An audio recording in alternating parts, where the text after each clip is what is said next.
Hey everybody. Unfortunately, we're not going to be able to meet for small groups this weekend. Instead, we're going to have to do it this way. And I know that disappoints a lot of you, and that disappoints me too.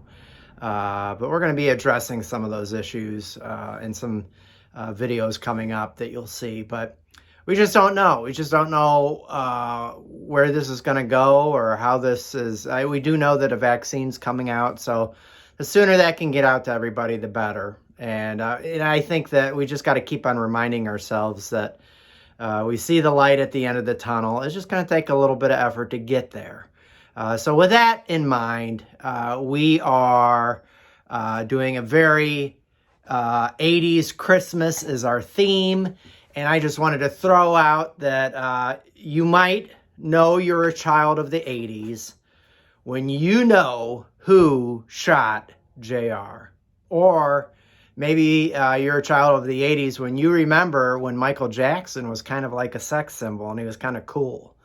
There was a good period of time where he was pretty awesome. Or maybe you know the meaning of wax on, wax off. You might be a child of the 80s if the phrase, "Where's the beef?" still puts a smile on your face. Or you may also be a child of the 80s if you know what the clapper is. Remember? You might be a child of the 80s if Ferris Bueller was your idol.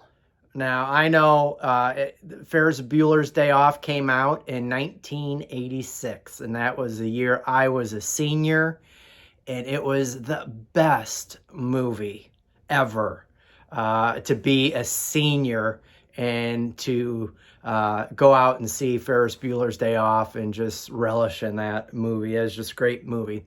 You might be a child of the 80s if you know, if every once in a while you caught yourself saying, "Oh no, Mr. Bill," and you know what that meant.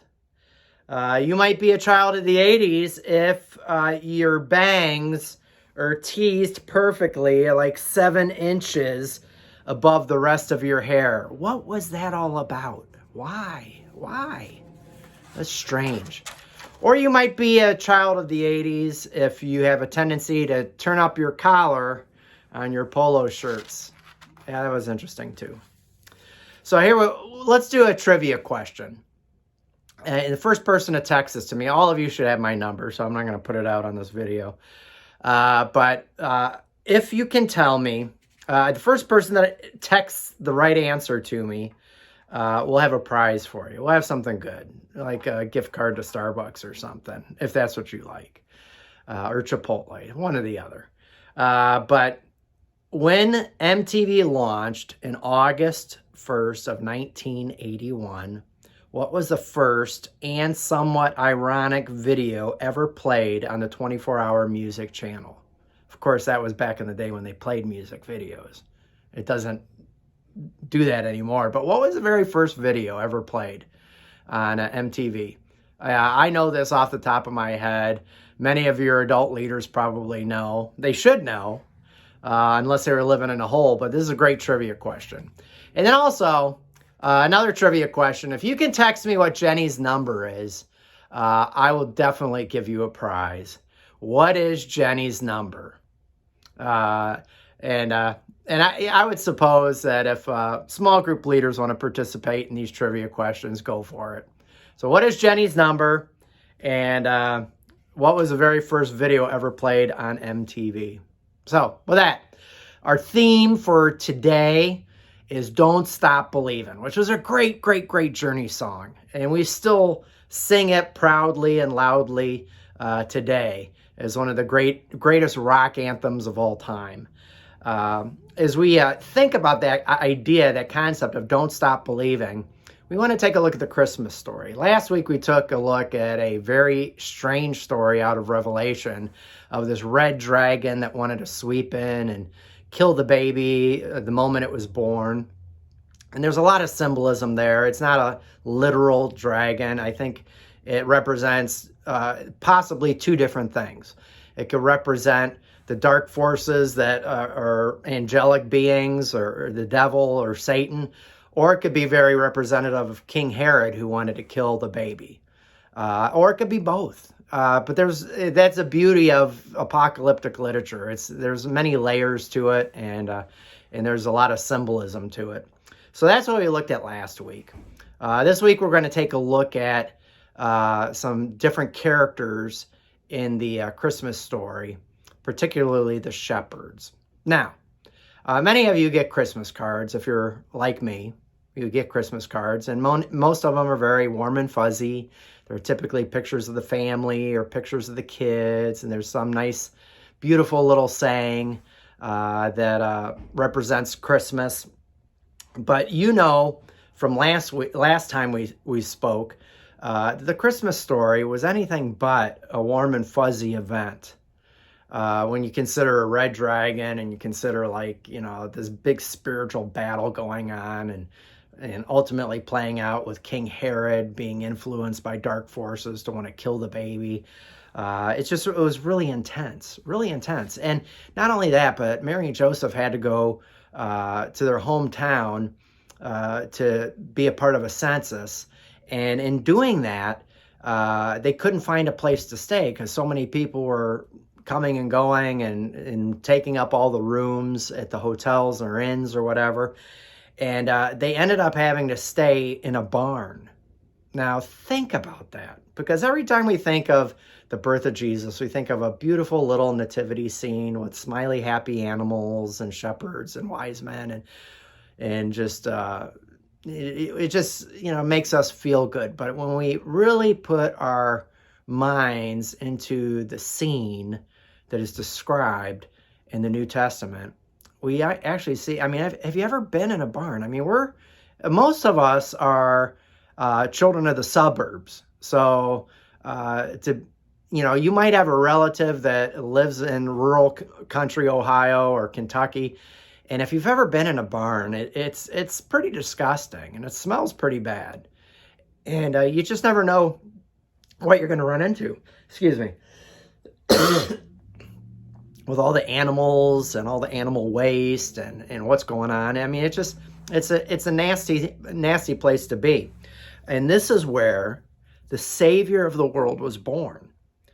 And not only that, but when you think of visitors that are going to be coming to this, what we have are shepherds of all people.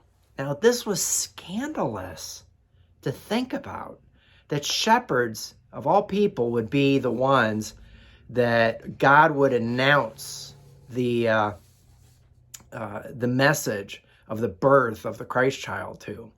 When you think of powerful people, when we think of, like, when the prince and princess of the United Kingdom have a baby, I mean, it's a big deal. You can go on YouTube and see all kinds of gender reveals. That's become super popular in our culture right now. That was never a thing when my kids were born, but gender reveals, you can see like all kinds of videos of gender reveal fails, or like extravagant gender reveals, and we're making a bigger and bigger deal of this, and even like in our own culture, I think American royalty isn't necessarily politicians more than it is celebrities. So when Beyonce has a baby, it's a big deal, and the announcement of the name and all that. Or when the Kardashians have a baby, that's a big deal. And that's kind of our American royalty, unfortunately, in my opinion. But it is our American royalty. So we see some of these famous people, whether they're Hollywood types or just cultural elites, when they have a family, they make a big deal about it, and we know about it. But this was different. The Son of God being born, you would think, would generate interest in lots of celebrity type people, or maybe powerful people or famous people. But instead, God announces this to the shepherds. And you got to understand, shepherds, that was like a very, very, very low level job. And it was a disgusting job. It was a dirty job. It was a boring job. I think of, it's maybe comparable to, like, today's version of garbage men. It's a necessary job. It's an ugly job. It's not the kind of job that you aspire to want to be when you're young, but it has to be done. And you're not going to run out to your garbage men when they're picking up the garbage to announce like, oh my gosh, you're not going to believe what happened to me. That would seem odd. That would seem weird. Yet that's kind of what is actually happening in the Christmas story. Angels appear out of nowhere to announce the birth of the Christ child to shepherds. And I want you to appreciate how weird that is and how bizarre that is. It wasn't politicians. It wasn't kings and queens or princes and princesses. It was shepherds. Nobodies. And so let's read this story. It says in Luke chapter 9, and an angel of the Lord appeared to them, and the glory of the Lord shone around them, and they were filled with great fear. So I want you to get here and understand that every time we see in the Old Testament where God or angels show up on the scene, it is terrifying. It is scary. People are mortified when God shows up on the top of a mountain or angelic beings show up out of nowhere. People are terrified. And it's the same situation here with the shepherds. They're terrified. They don't know what to do. They're full of panic and fear, because why would this happen to them other than maybe judgment is coming or something bad is about to happen? But they're mortified. And then we look on, and it says this, and an angel of the Lord appeared to them, and the glory of the Lord shone around them, and they were filled with great fear. And the angel said to them, fear not, for behold, I bring you good news of great joy that will be for all the people. So the angel calms the shepherds down and lets them know, this is great news. This is really good, what's happening to you, and that you get to be a part of and you get to witness. So the first thing the angel says is, don't be afraid. Don't be afraid. We're here on good terms.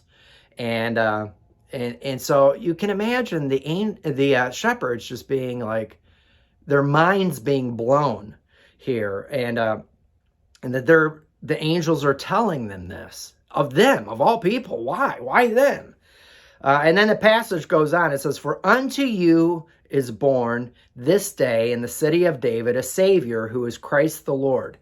And this will be a sign for you. You will find a baby wrapped in swaddling clothes and lying in a manger.